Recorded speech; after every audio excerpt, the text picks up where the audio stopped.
से मैं देख रहा था कि इसमें काफ़ी हमें जो रिक्वेस्ट है वो आ रही थी इस तरह की कि चंबा शहर पूरा सील कर देना चाहिए या सारी एक्टिविटी बंद कर देनी चाहिए या इस तरह से। और दूसरी तरफ इस तरह की भी रिक्वेस्ट आई कि सब कुछ खोल देना चाहिए, दोनों तरफ। तो इसमें दोनों तरफ की जो चीज़ें हैं उसके ऊपर आज एक तरह से आईसी इसको हम कह सकते हैं कि हमारे पास थोड़ा सा डाटा जो है, हमारे कोई भी डिसीजन जो है उसके पीछे डाटा जो है बड़ा सेंट्रल रोल प्ले करता है। तो हमारा जो डाटा है वो इस तरह से, एक तो पहली चीज़ ये है कि इसमें कुछ लोगों में ये बड़ी भ्रांति है कि चंबा में हालात बहुत ख़राब हो गए। मैं हमेशा ये कहता हूँ कि हालात का ख़राब होना या ना होना और आंकड़ों का ग्राउंड ट्रूथिंग जो है ना, ये दोनों जो है बड़ी एक आपस में इंटरलिंक चीज़ें हैं। अगर आपके केस ज़्यादा निकल रहे हैं तो हम इसको बिल्कुल पॉजिटिव वे में ले रहे हैं। ये जो केसेस ज़्यादा निकल रहे हैं ये हेल्थ टीम की एक, इसको मैं कामयाबी कहूँ, ये हेल्थ टीम की एक, this is the success of the health team. और ये जो दिन रात काम कर रहे हैं, आपका सबसे पहला जो सैंपल पकड़ा गया, इसके बाद ये सारे सैंपल से बाद में लिए गए, वो एक रैंडम सैम्पलिंग के ऊपर लिया गया, उसमें किसी भी तरह के ना कोई सिम्टम थे, ना उसमें किसी भी तरह का कोई लक्षण ही नहीं, सिम्टम या लक्षण नहीं हुए। वहाँ से जब वो आए तो उसके बाद वो चीज़ें जब की गई, प्राइमरी कॉन्टैक्ट ट्रेसिंग की गई, ये सब कुछ किया गया, तो उसके बाद ये केसेस निकल रहे हैं। मगर केसेस ज़्यादा निकलने का मतलब ये नहीं कि जो लोगों के अंदर जो एक थोड़ी सी विचार आ रहा है कि यहाँ चंबा में हालात बहुत ख़राब है, ऐसा कुछ नहीं, ऐसा कुछ नहीं है। मैं इसलिए कह रहा हूँ, ये आंकड़ों के बेसिस पे कह रहे हैं कि मान लीजिए केसेस आपके बढ़ रहे हैं, तो हम सबको पता है कि ये बढ़ेंगे। वो ये समझने का है कि हमें किस तरफ जो जाना है। जो अनलॉक की तरफ हम इसलिए कह रहे हैं कि अब आप सारे इसको बंद करके आप वैक्सीन आने का वेट नहीं कर सकते, और जो बेसिक लाइवलीहुड है उसके ऊपर भी ध्यान हमें देना पड़ेगा कि लोग किस तरह से जीवन यापन कई लोगों ने करना है, जिनकी सैलरीज लगी हैं, जिनका वो है, वो तो चलिए अलग चीज़ है, बट सभी लोग जो है वो इस तरह से नहीं कर सकते। तो थोड़ा सा इसमें जो बेसिक चीज़ है, सबसे इम्पॉर्टेंट चीज़ ये है कि हमें लक्षणों की समझ होनी चाहिए कि हमारे अंदर किस तरह के अगर लक्षण आ रहे हैं तो इसका मतलब ये है कि हमारे अंदर ये संक्रमण हो सकता है। उसके लिए डॉक्टर साहब आपको थोड़ा सा ब्रीफ करेंगे। और दूसरी चीज़ ये है कि हमें लक्षणों से कैसे, लक्षण तो आ गए, उसकी एक तो रिपोर्टिंग करना बहुत ज़रूरी है, और दूसरा ये है कि उससे कैसे बचना है। तो लक्षणों से कैसे बचना, उसके ऊपर हम बार बार ये कह रहे हैं कि पब्लिक और भीड़ भड़ाके वाली जगह हैं उनसे बचना जो है सबसे इम्पोर्टेंट है। और दूसरा ये है कि जो हमारा दिस सोशल गैदरिंग्स जो, अब थोड़ी सी जब ढील मिलती है तो 50 की अगर नंबर बता दिया जाता है तो लोग उसमें कई बार ये सोचते हैं कोई देखने वाला नहीं है, तो 50 की जगह उसमें 100 लोग आ जाते हैं, 150 लोग आ जाते हैं। तो वो एक थोड़ा सा ना विस्फोटक होने की जो क्षमता है वो ऐसे सोशल गैदरिंग्स में थोड़ी सी ज़्यादा है। तो इस तरह की सोशल गैदरिंग से, भीड़ भड़ाके वाली जगहों से, और जो एक जिसको हम रूटीन लाइफस्टाइल बोलते हैं, वो रूटीन लाइफस्टाइल में जो हम सोशल इंटरमिंगलिंग करते हैं उससे बचना जो है that is the most important aspect. अगर उससे हम बच के रहते हैं तो हमारे, मुझे नहीं लगता किसी को भी किसी भी तरह के संक्रमण की कोई चिंता होनी चाहिए। फिर भी जो लक्षण है वो डॉक्टर साहब आपको बताएंगे कि किस तरह का, वैसे इसमें लक्षण नहीं आ रहे हैं, जो मैक्सिमम आए हैं पॉजिटिव आए हैं, इनमें किसी भी तरह के सिम्टम्स जो हैं वो 2 या 3 केसेस हैं जिनके अंदर माइल्ड सिम्टम्स हैं। तो माइल्ड सिम्टम्स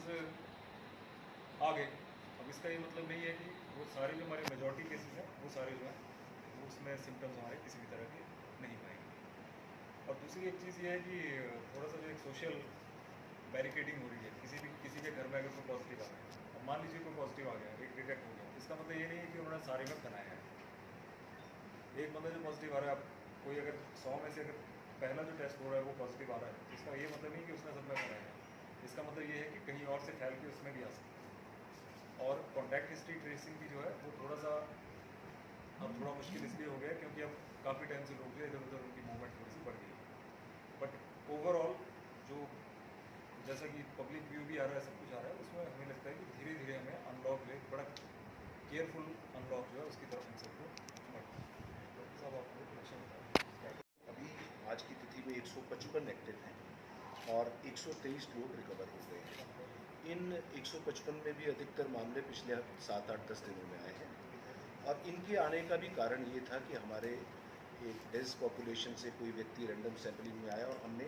एग्रेसिव उनकी कंटैक्ट ट्रेसिंग की। और जैसा सर ने बताया कि हमारे काफ़ी सारे मामलों में लक्षण नहीं थे, अभी लक्षण वाले 2 मामले हमारे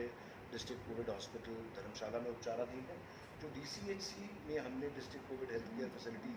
डलहौजी में है, जहाँ पे हमारे अभी 25 लोग हैं, वो लक्षणों की वजह से नहीं है, वो वल्नरेबल हैं, एज ज़्यादा है, डायबिटीज़ है, तो हम उस मामले में थोड़ा अधिक सतर्क रहने का प्रयास करते हैं। उनमें ऐसा कोई लक्षण डेवलप हो तो इमीडिएटली डिटेरिएट करें तो हम वहाँ पे हमारी वेंटिलेटर की सुविधा, फिजिशियन की सुविधा, एनेस्थेटिस्ट की सुविधा, वो सब कुछ है। जैसे सर ने कहा, थोड़ा चिंता का माहौल बना पूरे शहर में, ज़िला में, कि बहुत सारे मामले आ रहे हैं। मेरा ये मानना है कि ज़्यादा मामले आए और लक्षण ना हो और कॉम्प्लिकेशन ना हो, ये कोई बहुत बुरा साइन नहीं है। हम धीरे धीरे एक पूल क्रिएट हो रहा है, जो हेल्दी लोग हैं जिनमें एंटीबॉडीज़ डेवलप होगी और सब्सिक्वेंटली लेटर स्टेज पे वो हमें इस ओवरऑल इन्फेक्शन से लड़ने के लिए हर्ड इम्यूनिटी के रूप में विकसित होगी। इस समय पे हमारा फोकस जो है वो सैम्पलिंग में भी 2 चीज़ों पर है। एक तो जो मामले पॉजिटिव आ रहे हैं उनके close primary contacts. Close primary contact का मतलब या तो वो व्यक्ति सेम हाउस होल्ड शेयर करता हो, या खाना शेयर किया हो, या 15 मिनट से अधिक बहुत क्लोज कंटैक्ट, 1 मीटर के अंदर बहुत क्लोज अनप्रोटेक्टेड कंटैक्ट में रहा। तो हम उन व्यक्तियों की सैम्पलिंग कर रहे हैं और एग्रेसिवली हमने प्रयास किया है, शहर में बैनर लगाए हैं कि जिस किसी को भी लक्षण आते हैं, मैंने 2 चिकित्सा अधिकारियों के जो लोकल हैं यहाँ के, उन्हीं के नंबर दिए हैं, वो इमीडिएटली उन्हें सूचित करें। मैं व्यक्तिगत रूप पर भी हम उसको मॉनिटर कर रहे हैं। किसी में भी लक्षण आते हैं, लक्षण जो है वो क्या है, गले में खराश, गला खराब होना, गले में दर्द, खांसी, बुखार तेज, सांस लेने में तकलीफ। लक्षण आने का मतलब ये नहीं है कि उसमें कोरोना हो गई। वो बहुत सारी बीमारियां हैं जो इस समय पे ऐसे सीजन में अदर वायरल डिजीजेस भी होती हैं, मगर चूंकि किसी में लक्षण आएंगे तो हम उसका टेस्ट ज़रूर कराएंगे। अभी तक जितनी हमने शहर में एक्टिव केस फाइंडिंग कराई है, घर घर जाके लोगों का प्रयास किया है कि इन्फ्लुएंजा लाइक इलनेस के बहुत ज़्यादा मामले हमें इन्फ्लुएंजा लाइक इलनेस के जो सामान्य इस समय पे होते हैं उससे अधिक नहीं मिले हैं।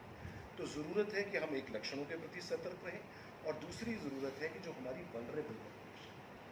60 साल की अधिक की उम्र के लोग, जिन लोगों में मधुमेह, डायबिटीज़ की या हाइपरटेंशन की शिकायत है, अस्थमा की शिकायत है, या और कोई ऐसी बीमारी जिसमें शरीर की प्रतिरोधक क्षमता कम होती है, कैंसर है और इम्यूनिटी लोअरिंग डिजीज़ हैं, ऐसे लोगों को, गर्भवती माताओं को, छोटे बच्चों को अधिक प्रोटेक्ट करके रखें, ताकि उनमें किसी से संक्रमण होने की संभावना कम से कम, क्योंकि ये वो ग्रुप है जिसमें कॉम्प्लिकेशन होने के चांसेस हो सकते हैं। हालांकि अभी तक का हमारा एक्सपीरियंस है कि हमारे जितने डायबिटिक DCHC डलहौजी में रखे हैं या बाकी लोग भी रखे हैं, उनमें भी लक्षण अधिकतर नहीं आए। तो ये एक अच्छी खबर है कि लक्षण कम आ रहे हैं, मगर आगे आने वाले समय में चूँकि संक्रमण अब जैसे अनलॉकिंग है तो फैलने की तो चिंता रहेगी ही, अधिक लोगों में बढ़ेगा, नंबर बढ़ेगा तो वल्नरेबल पॉपुलेशन का भी बढ़ेगा। तो हमें as a society, as individual